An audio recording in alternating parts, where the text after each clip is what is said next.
one podcast, mining the Magic the Gathering subreddits for salt. This is the Howling Salt Mine. It's the Howling Salt Mine. The Howling Salt Mine.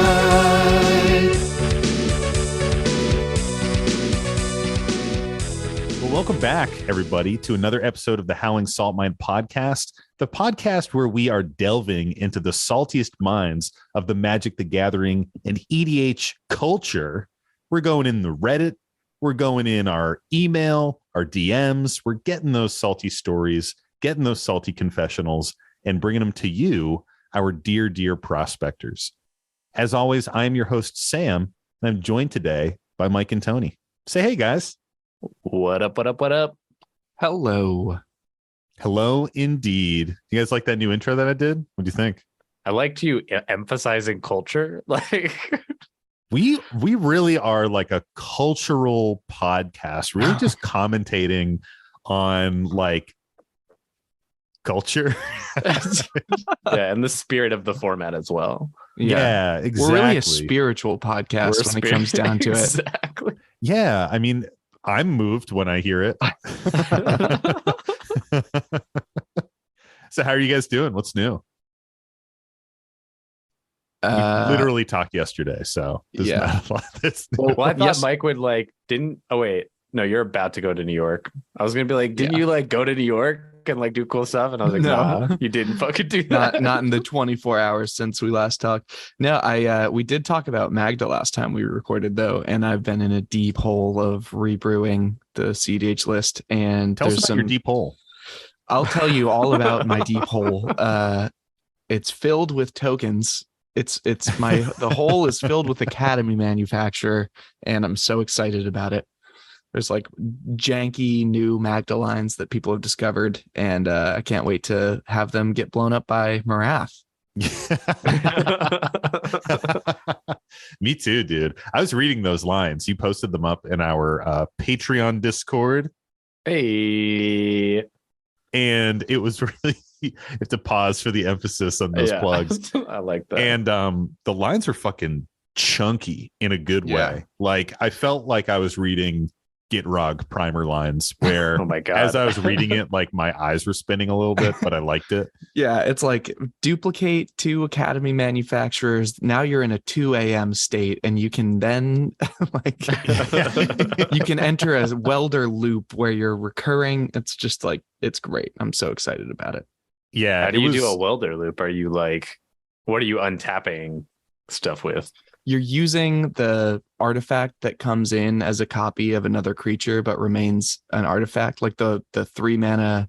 It's like Cursed a rock, Mirror. Otherwise, Cursed Mirror. Cursed yeah, Mirror. I am So you're huge on Cursed Mirror, dude. I think Cursed Mirror is one of the better cards printed for red in the last year. It's fucking insane. Yeah, you're like weldering Cursed Mirror with Maskwood Nexus out and repeatedly doing that, so that since it's like a Goblin welder, but it's also dwarf because of the Maskwood Nexus. So every time you're looping it, you're gaining a treasure. Yeah, that's fucking nasty. It's just ridiculous. It's just like so ridiculous nasty stuff. Yeah, I really love that. And before anyone asks us, it's Academy Manufactor. Oh God, it's embarrassing. Should we just take that entire part again? Yeah, let's just take it from the top. You guys have your cut it lines, all right? out. It's not even worth being in here. That's so funny because I've been staring at that card like nonstop too. It's a good thing this is a scripted podcast because we can just reread it fresh. And I don't know how I missed that in my notes. Yeah, you hit the blocking right though. We all laughed at the appropriate parts. Nice. Yeah, the laugh track's gonna fit easily on top of that. So incredibly easily. Yeah, I'm jealous of that, man, because I have been in a deck building slump and it's a major bummer. Like I really want to be deck building. I actually really want to be brewing cEDH decks, or even just physically rebuilding old cEDH decks that I'm a little bit more comfortable with. I've been kind of stretching out and trying some different stuff with my Marath deck and not loving it. which was compounded by an extremely poor performance on a stream where I was like just feeling like a loser. Did you like You mess just have up a performance bunch issues, too? Sam? Yeah, I do. What'd you say, Nice. Mike? Did Say it you again? what happened on that stream? Oh 'Cause my I didn't god! get to watch Well, all of it. This is what happened. Nothing happened Oh. for Sam. Yeah, that is until I sad. played my Linvala Keeper of Silence and completely shut out Tony. That was Yes, pretty but even amazing. then, I feel like I almost won a couple times, but like Selvala Hey, you do, threatened she wins. just didn't. Yeah, I Selvala always threatens a win. She just doesn't ever actually do it because she can't fight through all the bullshit at the table. And this is for people who aren't familiar, this is Selvala Explorer Returned, which is Tony's cEDH deck of choice. It is a Selesnya like twiddle combo deck, so he's tapping and untapping, making people draw a shit ton of cards, usually with a silence effect out. But the problem with Selvala is when you parlay, you're giving other people shit. So if you like are trying to shoot your shot and you parlay 4 or 5 times, guess what? Everybody just got 4 or 5 cards, and it's like, especially with the channel lands these days, it's like just a matter of time Yeah, before you get disrupted. someone's gonna find that Otawara. Yeah, exactly. Yeah, I mean, I kept a really bad mulligan and it looked good. And then when I was actually playing it out, it was really bad. Like the first hand I kept, I had to go down super, super far. I had to go down to like 4 or 5 cards, and it was just still bad. And I should have kept my second 7. And then in a future game, I mulliganed to my second 7, and it looked good because I had like an Esper Sentinel and a bunch of stuff like that. But it had a prismatic. What the fuck is it? What's the fetch land that tutors up a basic? Prismatic Vista. Yeah, It had a prismatic vista and not like a true fetch land. And I was just mana fucked. I was actually stuck on white land and I had no green. And I only opened up on turn 4, I think it was, when Tony dropped down a Yavimaya Cradle of Growth. And he played around it. Like he could have dropped that turn 2 and he chose not to because he knew that it was shutting me out, rightfully so. And finally he dropped it out and I sort of had a presence in the game. But at that point I was just making a ton of misplays and I was kind of frazzled. And I don't know. I'm trying like a more aggressive Marath build because the stacks build that I know and love, I do enjoy it. I like it a lot, but it's not fun to play every single time I jam a cEDH game, you know? Like I love to play it, but I don't want to always have like a 2-hour cEDH experience or even like an hour and a half, or, you know, I want the games to be fast, right? And I think the other issue that I've been having with the heavy stacks Marath is that when I play it into a mirror with another stacks deck like Mike's 5-color Sisei tutor chains, sometimes I stacks out the 2 other decks and Mike's deck is just totally fine and he plays through it no problem. Very nice. Keep playing that. And when he says sometimes, he means every fucking time. Not every fucking time. It's not every time. But it is enough where it's frustrating. Like Yeah. I have some things I can do against Sisei and I do them well, which is like shoot a Bloom Tender right in its face. But but that Anger is that is not always the solution that's available to me. And I don't know. I'm just I love that Marath cEDH deck, but man, I miss playing like Breach Freeze. Like I used to play Timna Crom wheels all the time back when Hull Breacher was around. And I feel like I was just kicking ass way more frequently than I do now.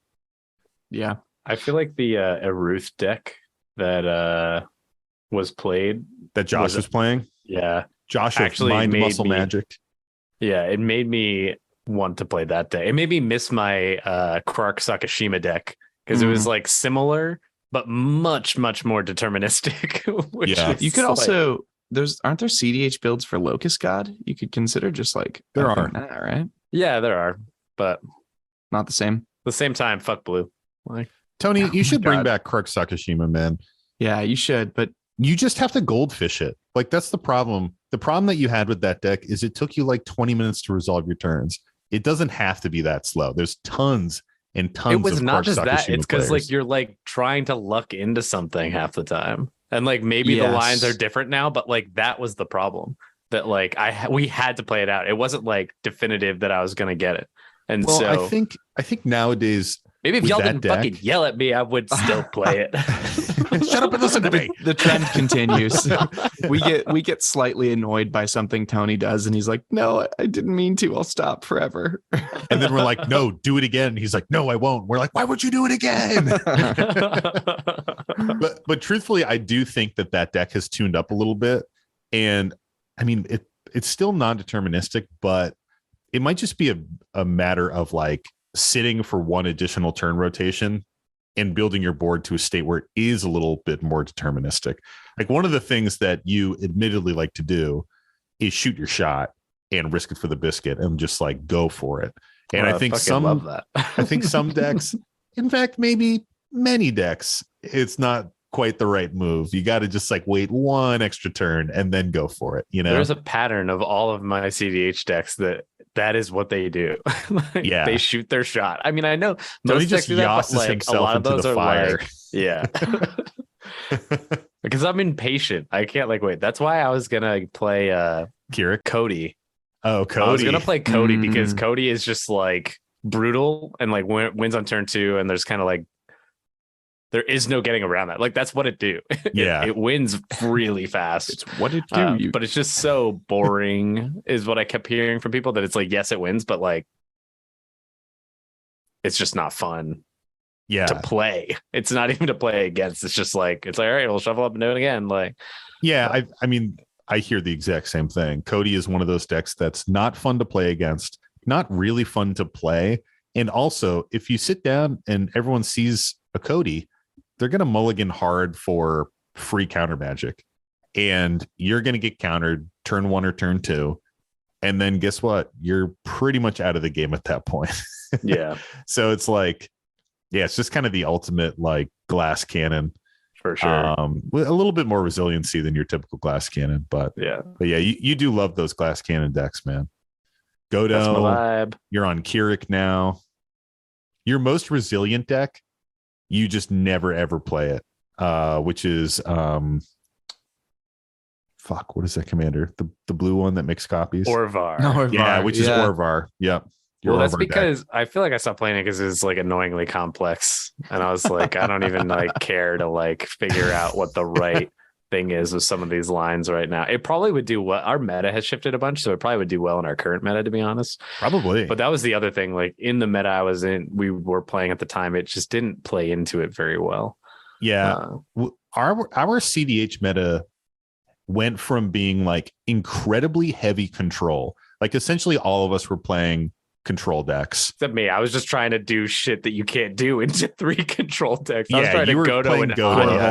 Anya into 3 and Corvold into 3 Corvold was- fucking. Dude, Corvold was a is beast. my Corvold was most fine. resilient deck. Bring back Corvold held Corvold. its own, and I'm amazed you're not playing it because that deck Yeah. wins a lot. Yep. But yeah, you were playing Godo into Emery, which is like mono blue CDH, so you're gonna have a strong control package. My Teferi Chainveil deck, which had a super strong control package, and then Nick's Elsha of the Infinite deck, which had a super strong control package, and it was just like constant, huge counterspell wars on the stack and shit like that.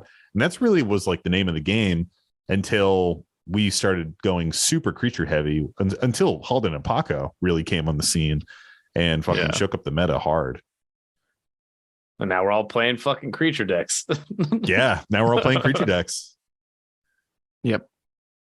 My attempt at brewing up this Tybalt list to try and shake that up has not gone well so far. But we'll see.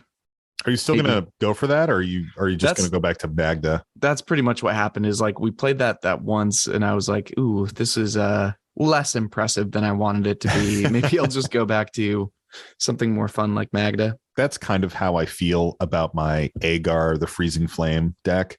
I don't think it's ever gonna have like really good legs in a matchup, but it is interesting. I mean, it's fun to goldfish when I get bored. But you know what that deck made me think of? Underworld Breach Loops. I forgot how much I fucking love playing Underworld Breach Loops, man. It is so enjoyable to play. How much an you loved Underworld playing Breach. our Underworld Breach loops? Like you would be like, oh, Nick got breach. Nick, Yeah. this is what you do. This is how you win the game. Yeah, I was so guilty of as soon as someone landed a breach, I'd be like, you have it right now. They'd be like, Yeah. do I? I'm like, it's on the board. It's right there. Yeah. And dude, the thing that I've been super into with the Agar deck is dual caster mage and twin flame combos with Underworld Breach, because you can drop a twin flame for value and like copy a dockside extortionist or something, and then get your Underworld Breach out and then go from there and like still bust out the combo.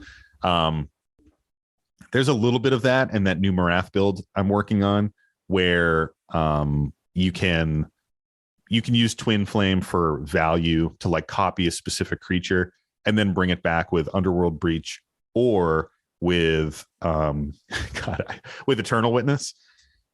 I always fucking Skullwinder, not Skullwinder. Not Skullwinder. Why wouldn't you use Skullwinder? Please, I almost bro, forgot. Please. I almost forgot the name again and said Skullwinder.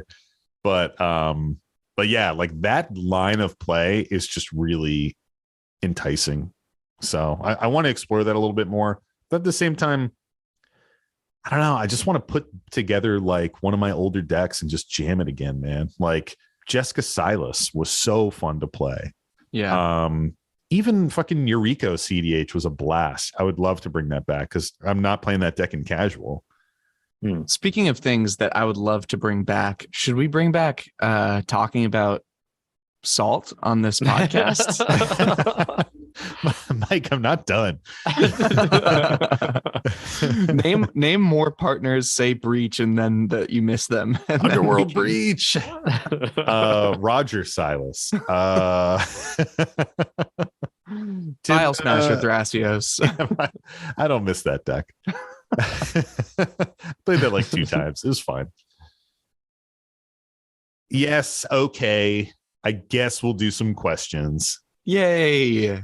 So this is the Howling Salt Mine podcast. We talk about salty stories. Sometimes we ramble at the beginning of each episode. And we hear you guys like that. So that's why we do it. You fucking started this with your compliments. But Sam, what's salt? Nice. That was great.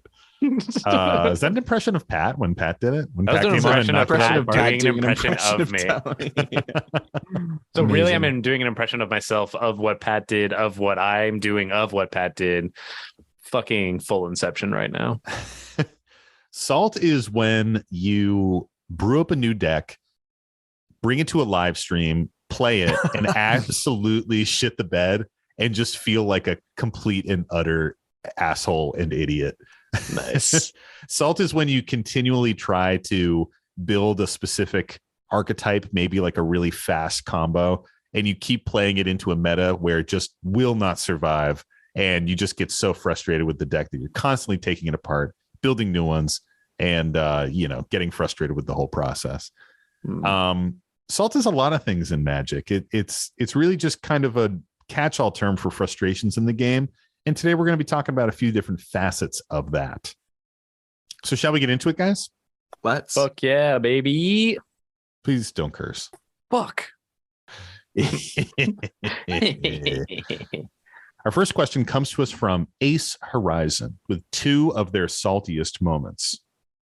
The first saltiest moment. I was playing in a 4-player pod. This is almost a year and a half ago. A player decided to join us. He plays a Goblin tribal deck and then starts pumping off on turn 4 and has a good amount of goblins by that moment. I assume it's like maybe a Krenko deck or something. Mm-hmm. I Or then a Jinx Bank Warden. No. No. I then mistakenly cast Blasphemous Act like an instant. I was fairly new into Magic and did not pay attention to the card being a sorcery. I then realized the mistake and we keep playing. I then took my turn and did not play the board wipe because I thought the Goblins guy was threatened enough. He then proceeds to kill me from 40 life by using all of his goblins. I don't remember how he did it, but he could only take care of 1 player at a time. I then died and someone else used another board wipe after he killed me. He lost everything and I sat without playing for around an hour until the game ended and he also lost. I was really salty. Interesting. I mean, did he want to not get killed? I guess the main thing is like if I'm the goblin player and I know someone has a board wipe in their hand, yeah, I'm gonna fucking kill them. Yeah, you Like, kind of have what else to, are you right? gonna do? It's like I've got this huge board state. I don't want to lose it, so that means you're dead. Sorry. Yeah, yeah. This Sorry, is not just sorry. this is just kind of that like beginner misplay salt that you fall into sometimes, where like I can see myself doing this. Where like if I'm playing against one of you guys and you're having a bad game or you've just been like focused a whole bunch and I'm like, I'm not gonna like fuck over Mike again after all of this stuff.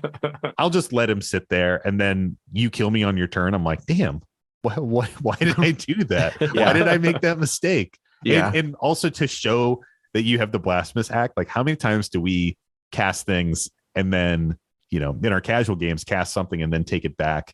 And we kind of joke like, I'll just reveal this card from my hand and then keep playing. Well, it's because that's what we do. It's like we cast something that we like couldn't cast, and we're like, oh, well, I guess I won't do that, and I'll untap my mana and put this back in my hand, and then we're good. That happens a ton when we're playing into like Lavinia Azorius Renegade. It's always Lavinia, Oh my God, where it just says you can't cast certain things, and it's like it has two clauses. One is where if you cast something that and no mana was spent, it gets countered. And then the other one is you can't cast non-creature spells that have a mana value more than the number of lands you control. So it's kind of a weird thing to play into because one, you can cast it, but it gets countered. And the other one, you can't cast it. So if you try to cast it, you're just showing people a card in your hand and having to rewind. Cast. Yeah. Yeah. It's weird.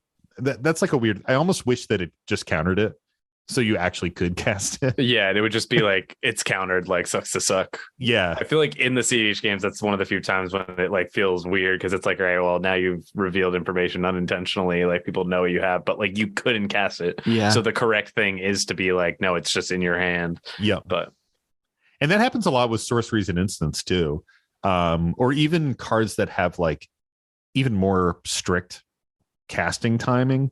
Like there's this black instant where I forget the name, but you cast it and you return any number of creature cards from your graveyard to play, but you can only do it during an opponent's combat step. Yeah. And I have fucked that up so often where I like bust it down. I'm like, here it comes. And it's like, oh wait, I can't be doing this right now.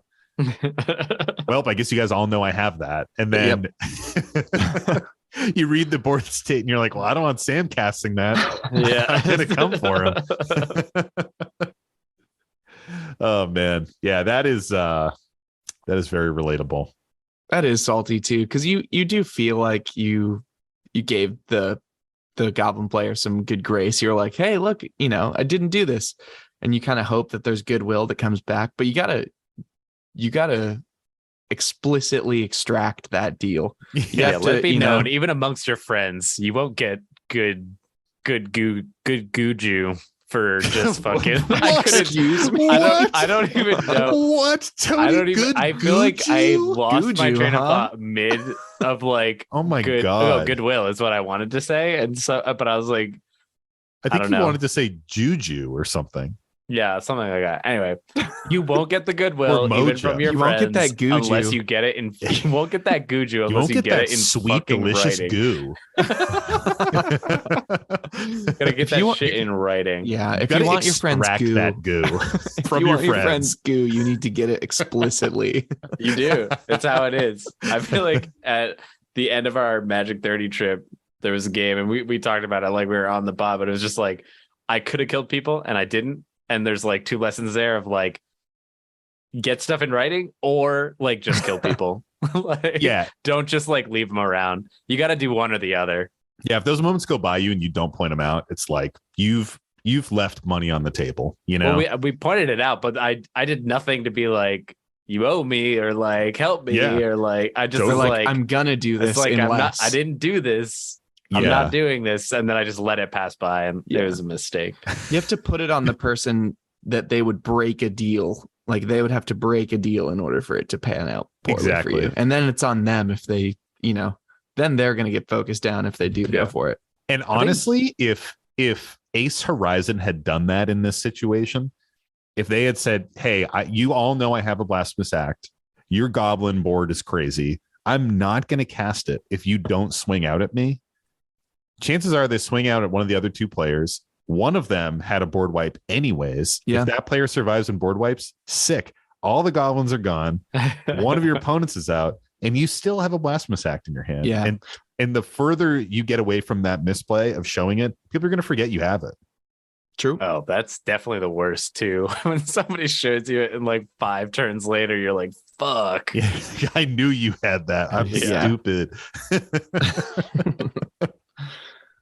Well, let's jump into the second salty story from Ace Horizon.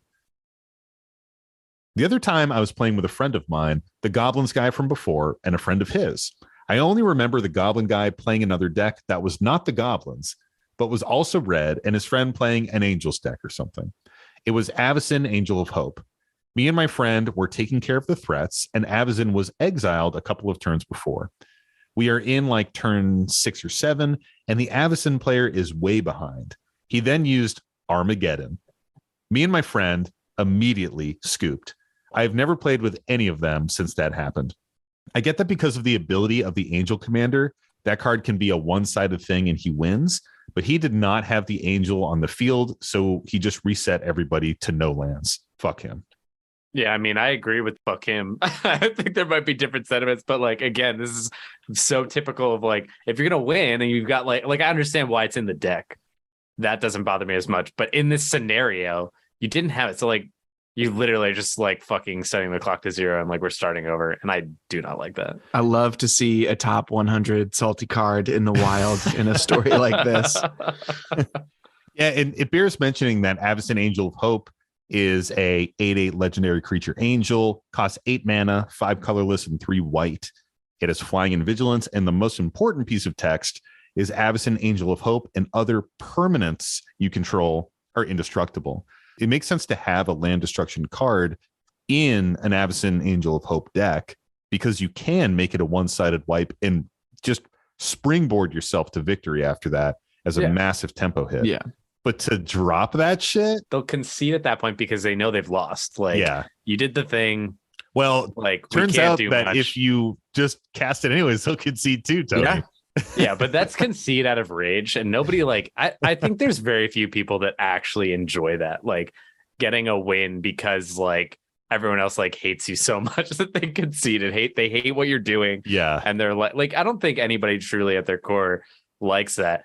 Judging by some of Mike's facial expressions, it seems like maybe he does, and I feel a little differently about him as a player now. But like, what am I gonna do? No, I don't like that. I don't like honestly, I don't like the scooping because of it, which is maybe even worse. I think I'm gonna get even more hate for this, but I am a big proponent of people should be allowed to play to their outs, and if slowing the game down by another 10 turns and making it take another hour is actually your best avenue towards finding a win in your deck, I think it's justified to play towards that.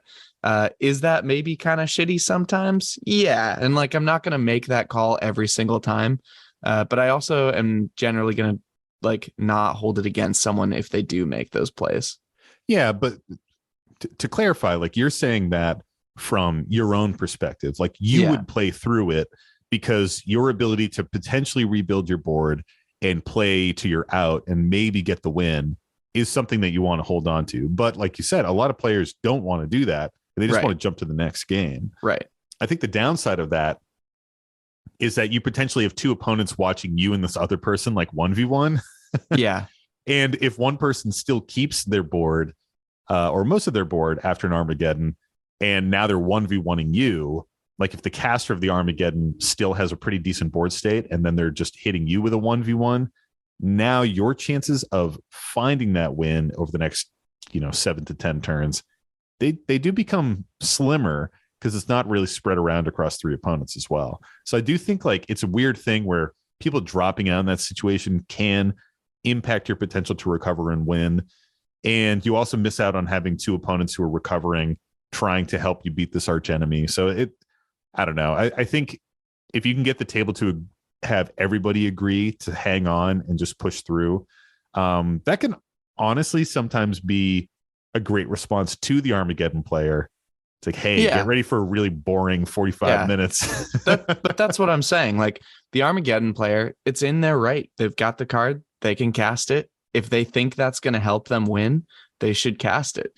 If they don't, like if they're just playing it to be an agent of chaos, that's shitty. You know, they shouldn't do that. Like I don't think you should make plays that are just because you can. Yeah, you have to really think that that's like going to help you find a win. So it's kind of hard because you can't really totally jump into someone's head like that. Yeah, I think this is your objection you're about to make, Tony. Yeah, like in that scenario, if you can't save your board and you don't have like pure gas in your hand, if you don't have fucking lands in your hand to play any gas that you might have, like it is Agent of Chaos because you're just drawing cards off the top, hoping that like something happens. That should be quick, like playing though. to your out, but like that's the other thing I always get. I always find kind of funny about people complaining about like hard resets of the board. Is like, oh, no one's gonna have anything to do. It's gonna grind on for turns and turns. It's like, well, yeah, but each of those turns should be like draw, don't have anything to play, pass. It's like that's going to be really quick. And then someone will have something to play and they'll play it and they'll start hitting people. Like the game shouldn't be slow from that point on. I don't know. I disagree. I think like even early turns in Commander still somehow take like an amount of time. And then with those kinds of turns, people are taking their I guess rightful, if they want, like bitch fest, like on those kinds of turns. Like everybody like draws and like, great, like I don't have anything. Like I have these cards in my hand. Let me think about the things I can't do. Talk to you, everybody about it, be mad, and then pass. That's a separate issue. No, I know, but I'm saying like they're not fast as a result of that because that definitely happens. You know, I dislike that. yeah. I'm not saying I love that, but that's like definitely a result of that kind of a move. You know, I think it's the tempo hit that really does it because even in those first turns of an EDH game, there's a understanding that things might be a little slow. People are developing. It's laid back, like you're dipping your toes into the pool. By turn 7 or 8, big swings are happening, big plays. And with a super wipe, you know, something that's going to hit all lands, all creatures, all artifacts, something like massive that's really going to impact the board. It's the tempo hit. It's not that it stalls out the game or slows it down. It does stall it out in that the winning turn has pushed back. But it's more about like there's been a dramatic change to the pace of the game. I think that frustrates people. Yeah, I know you love that. Well, like the analogy I'd make. Everyone feel free to at Mike all you want.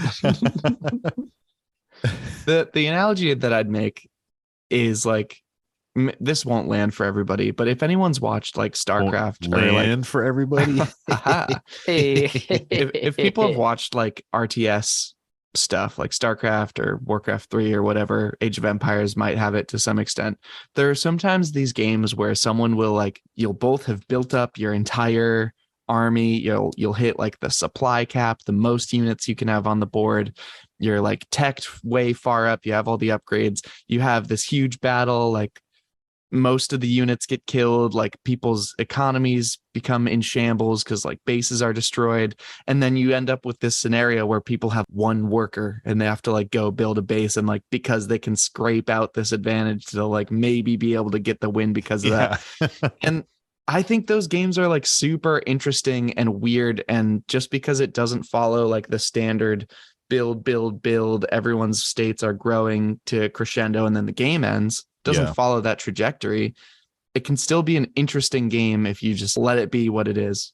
As long as you're not just making plays to like chaotically piss people off. Like think about whether it really is going to possibly let you win. That's all. Well, I will say that one, anyone can scoop in a situation like that. I don't hold it against you, you know, but two, sometimes those sure wins where you think it's inevitable and everybody decides to scoop, sometimes those don't pan out.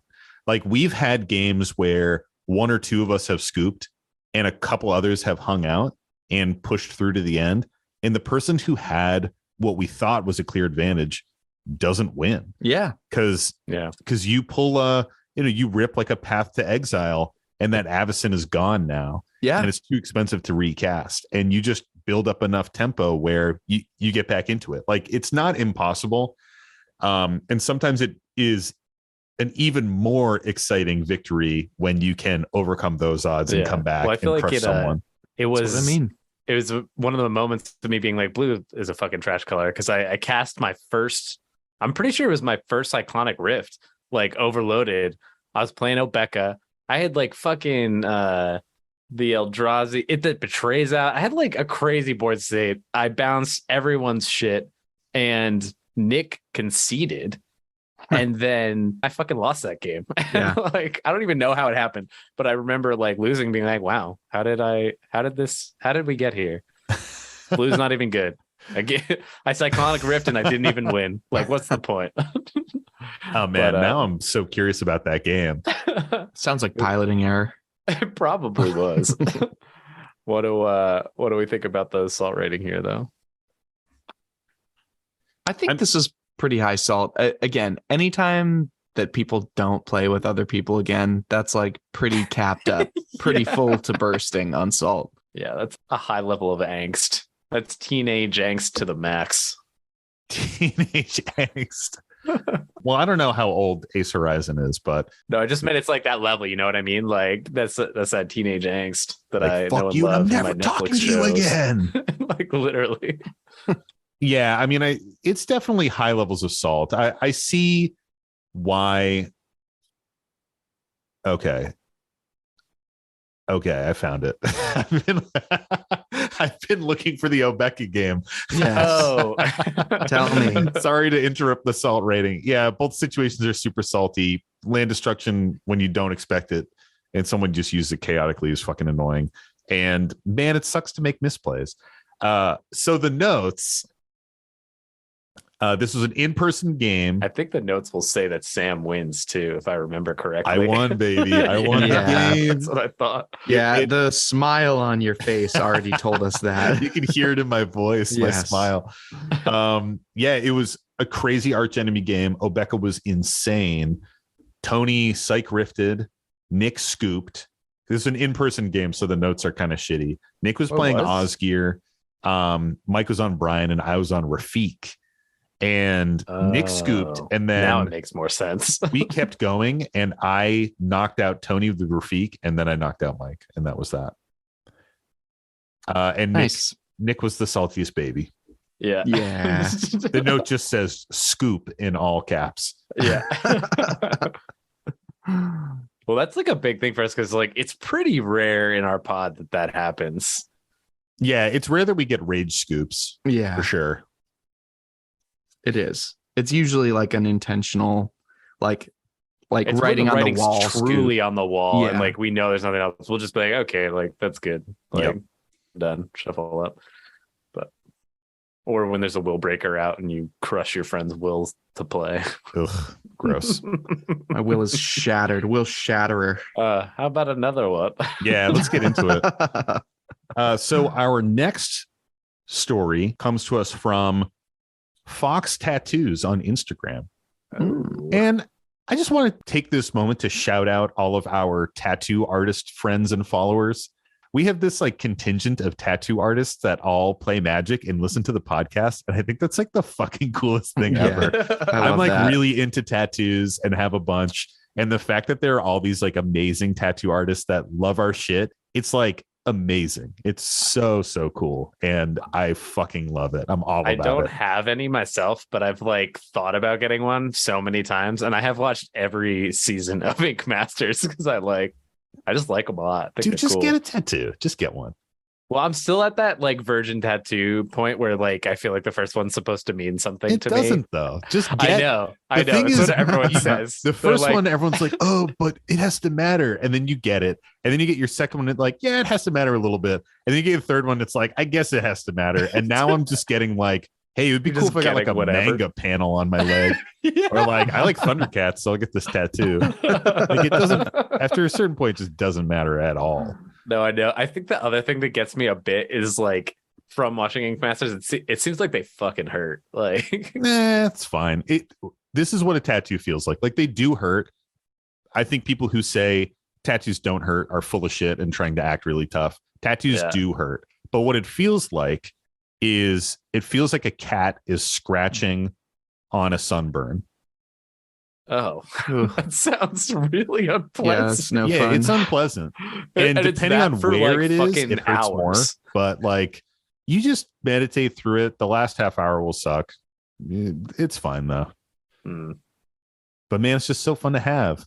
But some of my like sentimental tattoos are my least favorite tattoos. What about like 10,000 or bust? Like fucking, what do you even mean? The Howling Salt Mine tattoo will be sentimental. That is literally going to happen. And you guys will probably want to have a tattoo before that. If that's your first one, I mean, it'll probably be sentimental at that point to you. The problem is it'll be fucking big. Like, yeah, my first one was huge. It like took on my whole shoulder. It's the way to do it, man. Anyways, Fox Tattoos, thank you for this story. And it says, meant to send this a couple nights ago. My fuckface best friend builds the saltiest fat bitch decks. He runs Willbreaker and Hirobi Death's Whale in his Tox Rail deck. And every time they come out, I want to throw up on him and rip his cards in half after I flip the table. He also runs Urborg, Tomb of Yawgmoth, and Cormusbell to wipe out everyone's lands with Tox Rail and make a shit ton of slug tokens that everyone is just fucked. He is such a shit stain. Figured this was relevant. We both build salty decks, and normally I welcome trash magic, but every time this shit happens, I get so fucking mad. Pretty much writing to let everyone know my best friend is a dickhead. Love the pod. Later. I love so many of those things, but yes, in particular, I love he's a shit stain. This is why we made the podcast. Yeah, like straight up, just to celebrate that. Oh man. When I read that, I like guffawed. It's like just that phrase, my fuckface best friend. Like, oh, dude, I feel it. I feel it in my soul. Like, it's so good. I love it. I love when there's a crew that is just like dumping each other in salt and hating it but loving it. And also the phrase trash magic, like playing trash magic, perfect thing. Like, yeah, we're just playing trash magic. We're just trying to make each other as salty as possible. And just be like salty bitches and, you know, fucking scream and cry about it. It's the best. Oh my god. Can we get a quick read on Toxrail? Because I do think that's worth the read, at least. Of all the shouts of cards in there, that is such a salt-inducing thing, and it's so flavorful that it's salty too. Yeah, let's read Toxrail. Toxrail the Corrosive is a 7/7 legendary creature slug horror. It costs 5 colorless mana and 2 black mana. At the beginning of each end step, put a slime counter on each creature you don't control. Then the next ability reads, creatures you don't control get -1/-1 for each slime counter on them. Whenever a creature you don't control with the slime counter on it dies, create a 1/1 black slug creature token. And then this final ability is for 1 blue and 1 black, you can sacrifice a slug and draw a card.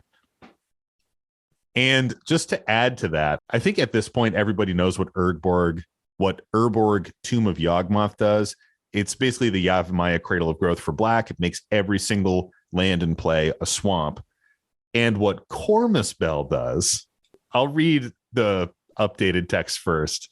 Cormusbell is an artifact that costs 4 mana, and it says all swamps are 1/1 black creatures that are still lands. So Toxrail dumps a slime on every land that your opponents control and kills them all. Amazing. And just for fun, I'll read the old text of Cormusbell because this is an old card. Treat all swamps in play as 1/1 creatures. Now they can be enchanted, killed, and so forth. They can be tapped either for mana or to attack. Swamps have no color. They are not considered black cards. Did you read that word for word? That's crazy. That was so funny. And so forth. I love that. They're like, they can be enchanted, killed, and fuck it. You know the rest, dude. We're not going to list it all out. Like creature shit. Come on, get with the program. I think that is spicy as fuck. And I too would be, like raging. Yeah, for sure. Like that is this. We just talked about scoopable situations. That is the situation in which you scoop. Fully scoopable. Yeah. And it's 'Cause- also, it is nice because like it should lead to a win. You know, it should be pretty straightforward, like directly into a dub off of that. Is Yeah, the, I agree.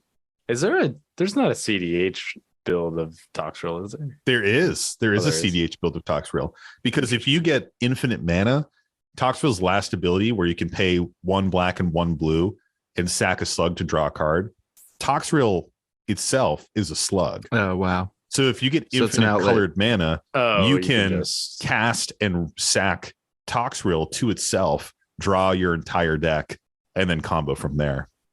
Very nice. So there's a bunch of different infinite outlets that you want to do with it. You know, like a classic like Dramatic Scepter would be amazing in that deck. sure, yeah.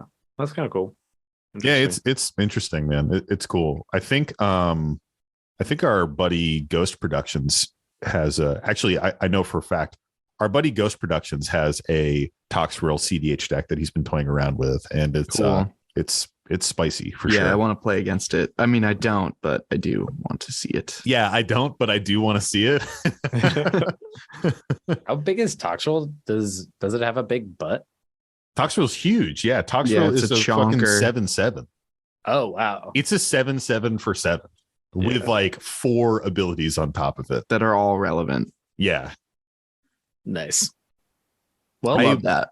I won a giveaway and I got the like alternate art one that just looks like super nasty and crazy. It almost looks like a Junji Ito art piece. It's fucking sick. I'll do something with that one day. What do you think about the salt rating here? Well, I mean, Justified through the roof. Like I love this post because it feels like it was written right after it happened. Yes. Yeah. Like I have, if someone asked me to write a letter into a podcast right after I'm at my peak salt, it would come out very similar to this. I Yeah. would just be like, For fuck real. you fucking piece of shit. I fucking hate you. And I love it even more that it's their best friend, you know? It's like, yeah, it's my Yeah. fucking best friend is a piece of shit. I do love that. And I definitely want to adopt the phrase trash magic. It's like, Yeah. like that is a new tier of, you know, you have your mid power, your high power casual, your CDH, and you get your trash magic. That's the gameplay segment, right? Yeah. you're just trying to get as many like tiers as you can from your opponent. Yeah. Yeah, I love this because it's so clearly like salt under the bridge, if you will. Like there's true rage here. There's Yeah. actual salt, but it's not going to stop them from playing with each other at all. They're just going to show up and try and razz each other up even harder in future games. And I love that, you know, like just being able to lean into that. You're still going to find so much fun. Big fan of this salt. Yeah. It just sounds like a fun pod. Like I want to make my saltiest deck and like throw down with these guys, you know? Well, another. Let's do another one. So this one comes to us from Reddit, back to those old minds that we know and love. And this one comes from user Visith. If you guys see user Visith and have any idea how to spell that, just from me saying it, give them an upvote. You must have won your county spelling bee too. Like, Yeah. Can I get an origin, please? Can you use it in a phrase? And this post is a Monday morning post, or Monday memories as they call it now, but that's a stupid name. It lacks the puns. It's not interesting. And In people case write you can't happy tell, stories Sam is there. still upset about it. I'm still salty about that, dude. I still think it's dumb. Like when I'm trying to find salty posts and I go to Monday memories, I really need to look for them because half of them are like, played a pretty cool game yesterday. It's like, I don't care. Who cares? Your game is bad. Yeah, I want to hear about the salt. I want to hear the bad game. So then you can give people actual advice instead of just being like, wow, that's a pretty cool interaction. Man, the world is full of cool interactions. I want to hear about the bad ones. We thrive on negativity. Exactly. We turn that negativity into positivity or something. So the post goes, had a pretty bad experience last Sunday.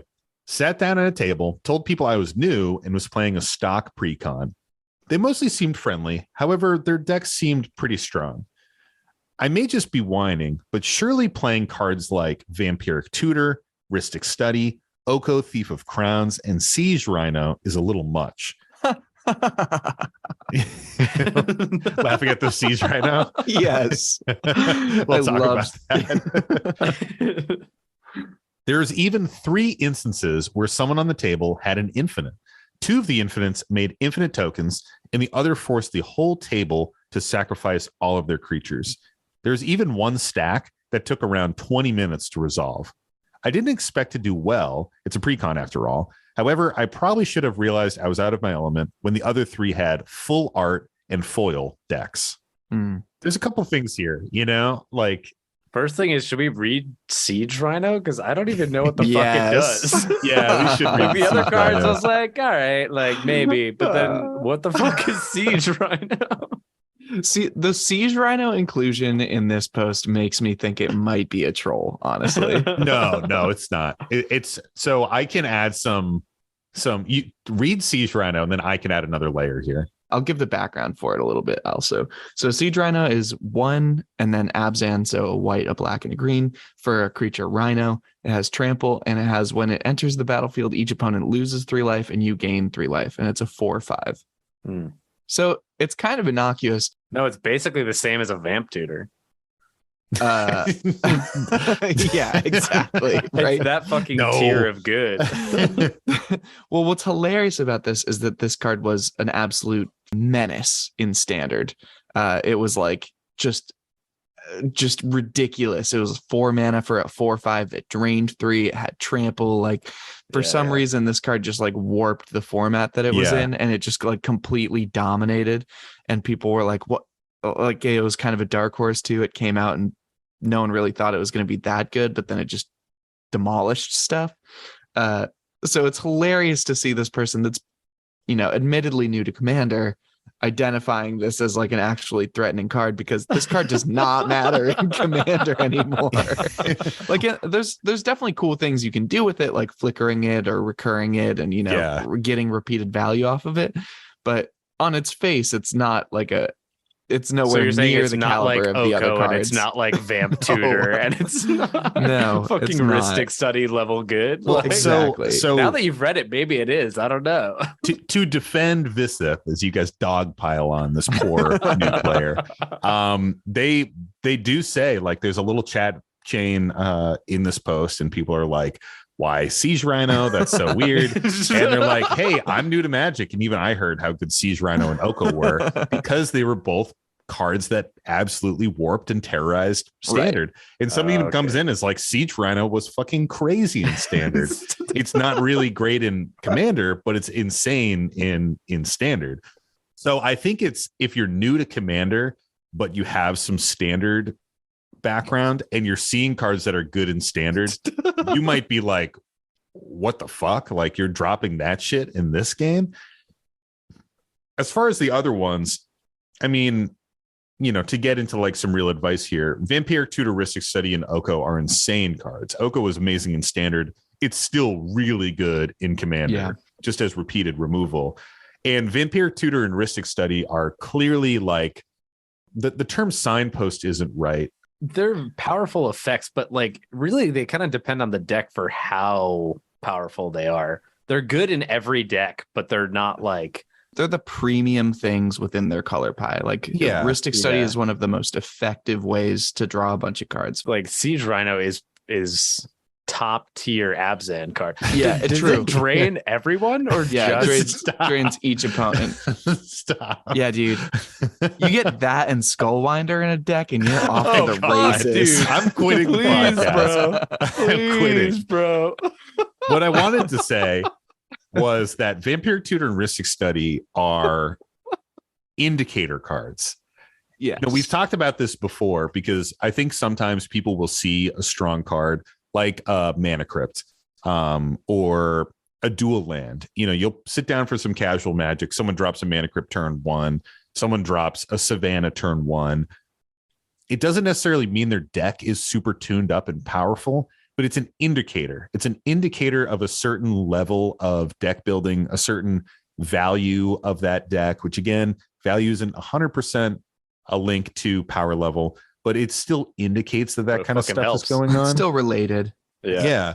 And I think that it is incredibly valid. Visith says, am I just whining here? I think it's totally valid to be wary of Vampiric Tutor, Rhystic Study, and Oko. Obviously, Siege Rhino, we've laughed about a little bit. It's not really that crazy card. But like also seeing infinite combos on the table is not something that people should be playing against precons. And the fact that those decks were totally foiled out and shit like that is kind of crazy too. Doesn't like the black Warhammer 40k precon have infinite lines in it? Maybe. I think there are infinite lines in precons, though I think they try and avoid it. I'm pretty sure there are a couple that have them. I guess it's just another one of those indicators to me where it's like whenever I see someone going infinite, it speaks to a specific power level that I generally put above precons. I mean, you can fall into like a 4-card, 5-card infinite combo, but if you're seeing like 2 and 3-card infinite combos at precon games, like, I don't know. To me, this is like the table of these 3 opponents could have done better to welcome a new player and give them an experience that was a little bit more even. I think we're encountering overall, the classic power level mismatch. And it can be tough too, because this could be a world where they are playing like their lowest power decks and they're just experienced enough and have been in the game long enough that even their lowest power things are slightly higher than a precon level. You kind of have to hope at that point that either they offer to like lend a deck so that you can play with something that's a more matching power level, or that they do actually still have something lingering around at the precon level. But yeah, definitely a frustrating situation. Yeah. The last thing I gotta say is that Siege Rhino has a pretty sick secret lair, and I'm not even kidding. Like, it's a cool art, and I might pick it up. Dude, you should do it. It's full art. So like, dude, I would love to see Siege Rhino win cons. Well, part of me is like, now I feel like I gotta build a deck that like infinitely flickers Siege Rhino. Yeah, like with Emil. Yo, that secret layer with Siege Rhino is fucking hot. It is hot. Oh yeah, the trippy one. Yeah. Oh, that is good. Dank. That is a crazy card with all the mushrooms and shit on it. Yeah, it's pretty good. That. I feel like I need every form of Siege Rhino I can get. Well, you can only run one anyway. Nah. You can run a playset of Siege Rhino in Commander. Cheater. That's why Tony has such a high win rate. He just cheats all the time. He just has full 4 stacks of everything he wants in his decks. Yeah. What do we think about the salt rating here? It's high, man. I think it's really frustrating. Like, this stuff makes me salty when I hear about a new player getting in the game and coming up against a situation where your opponents aren't really honoring like what that moment warrants. It's frustrating. That is the kind of situation that could potentially push someone out of Commander. Totally. It's a form of gatekeeping in some ways. It's like, not necessarily intentionally, but it's like, oh, well, here's how this game is going to be, like, sucks to not be here yet, but this is what we want to play. Yeah. I honestly, like, when I'm playing with newer players, I almost always want to have a deck that's like lower in power level than what they're running. And I'm bummed when that's not the case. I think the only thing to keep in mind is like, this was at an LGS or something you said, right? Yeah. I think the one thing there that Mike mentioned earlier is like, they might not have had anything lower. Like, sometimes you go out and you only bring like 1 deck or 2 decks. And I love the concept of like, here, you should play this deck because it's like, it's going to keep up with everything here better. But at the same time, it's like, the person who does have this deck, they're like, but I like got this deck. Like, I think it's cool and I want to play it. And so it's a hard scenario to navigate, but I definitely think it's one of those things where you got to find a way to do it. Cause the saddest part of all this is pushing someone away from Magic as opposed to getting them amped up to like play more. Yeah, the thing that it makes me think about is like, I mean, this is kind of an extreme example, right? And I don't think that I don't think that the skill disparity is the same in the example I'm about to provide, but we've all played tag with like a 5-year-old, right? I don't fucking sprint Yeah, away from that. fucking, I don't do. sprint I'm away like, from that fuck you. You 5-year-old. trying to win? Yeah, Like, but you're a piece of shit. I don't let sprint him away win. from that 5-year-old and be like, you can't fucking catch me, you piece of, like I'm not trying let to him know what like, life is like. or if we're playing like a game of catch, I'm not like whipping the ball at Yeah. like a child and I being keep like, the you can't siege fucking rhinos catch that. away when the kids are around. Yeah. Yeah, man. Like it's just, I don't know.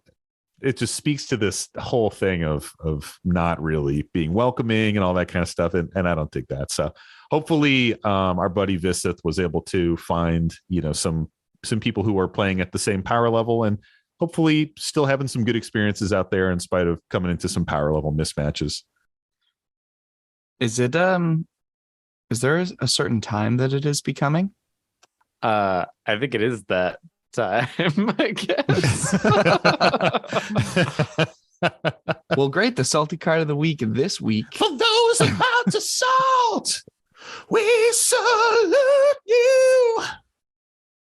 I feel like that's a song. You don't know For Those About to Rock by AC/DC? Excuse me? I mean, I've probably heard it once or twice, Ugh. maybe. Ugh. Mike, are you saying excuse me to me or to Tony? To Tony. Oh, I was like, how mad do I need to be right now? Yeah. Do I need to be mad at two people or one person? Sorry, I didn't sing a song from Les Miserables.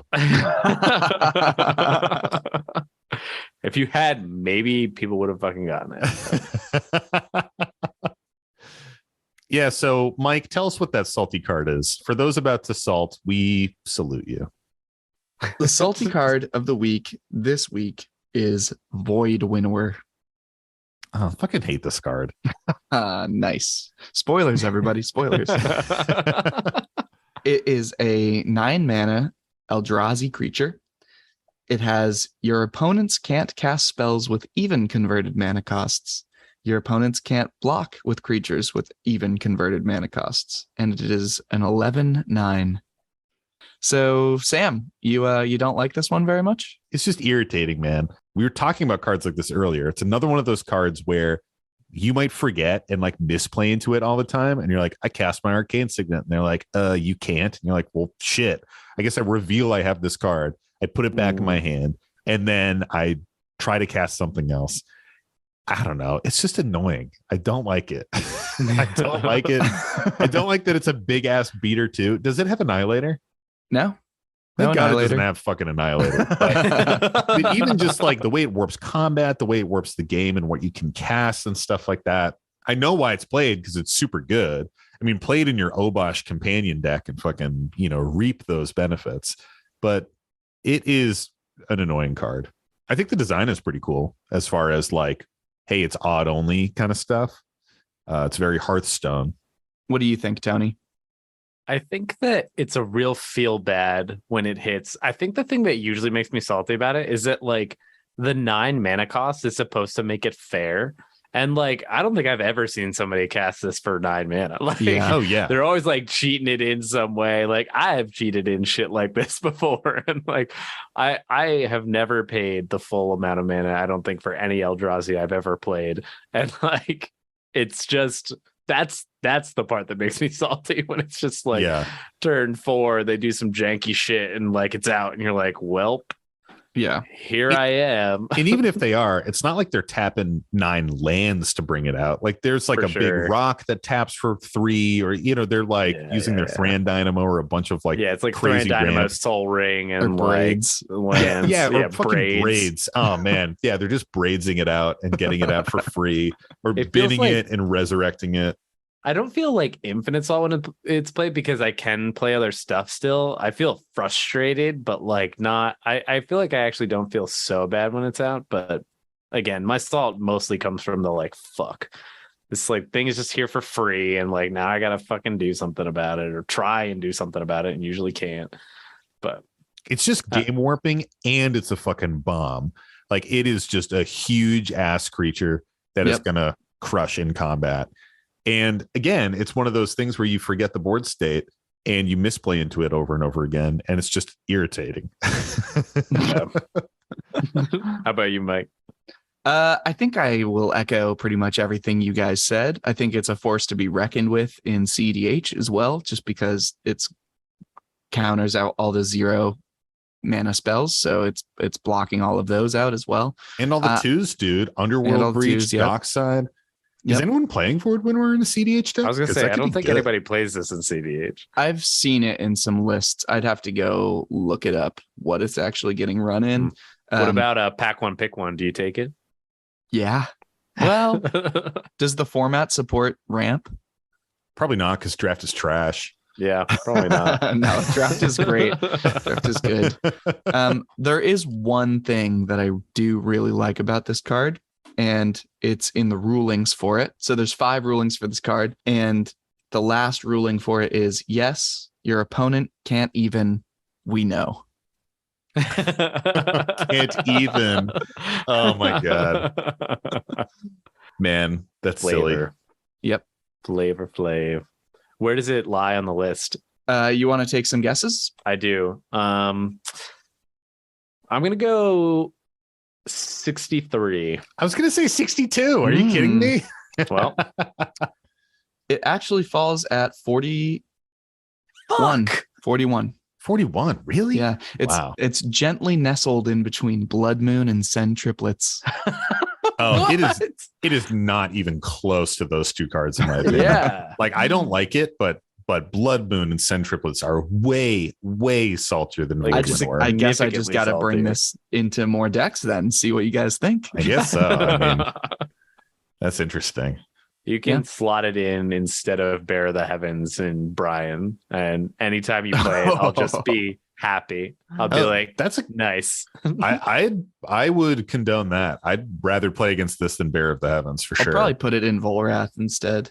It should be in That Volrath. deck needs more Is it wacky not shit. already in Volrath? I thought Well, that's where we saw it. It's like $10, $12. So Oh, okay. It's a little pricey.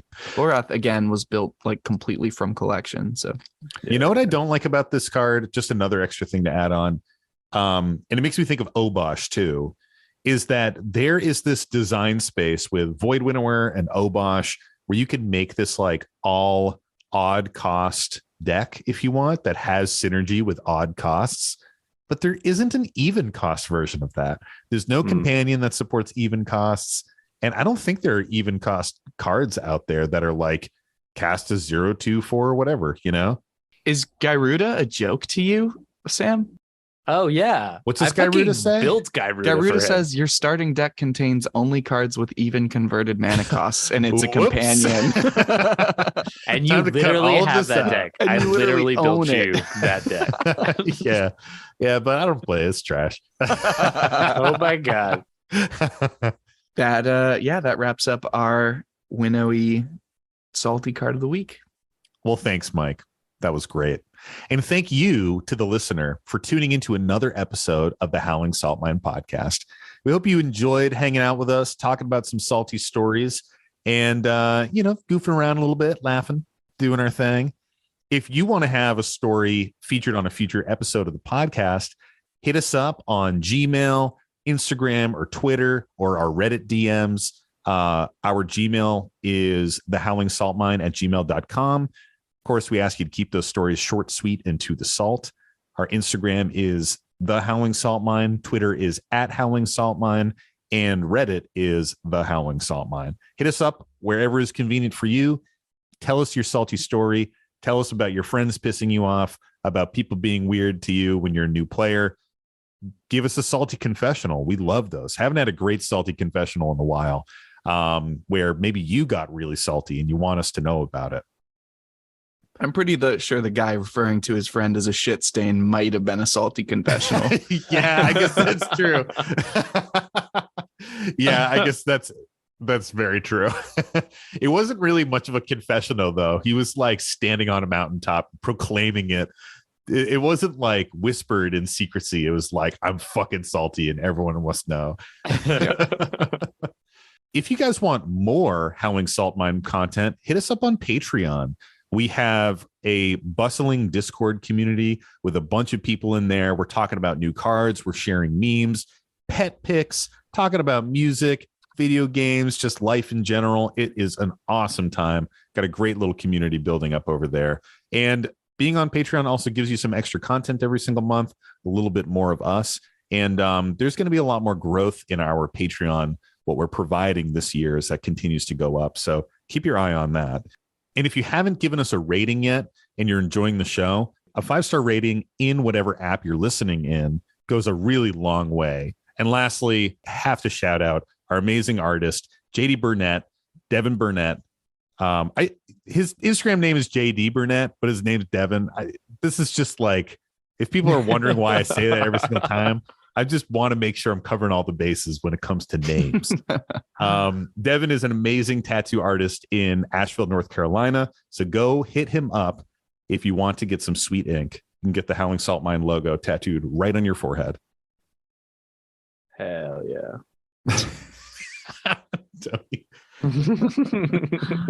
Well, thanks again, everybody. Stay salty. And as always, don't forget to draw an additional card during your draw step. It's the Howling Salt Mine.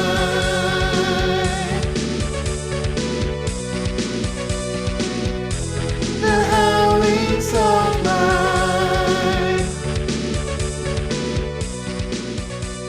Yeah, I don't know. It's just, it leads to that board state where it's like, I have 5 different flipped over cards on my deck or on my board. Like if I had some Infinite tokens or, maybe some sponsorship from Infinite tokens, hit us up. I would definitely play it all the time. Oh my god, bro. Oh my god. This drew like a hunk of beef. Yeah, I drew the word beef in letters that look like pieces of beef. Kind of like bacon. No. I feel like I mean a cow. I feel like I've seen like shirts that like say bacon, but it's like spelled Oh, out but it's in like meat bacon. letters. Yeah, Yeah, that's basically it. Gotcha. It's got that like meat letter steez. Steez. I'm on that meat letter steez. All right, let me get this shit open. That Gaga dress steez. Yeah, that Gaga meat dress. She Gaga on my meat dress. Gaga meat dress? What is this? Mike is so disappointed.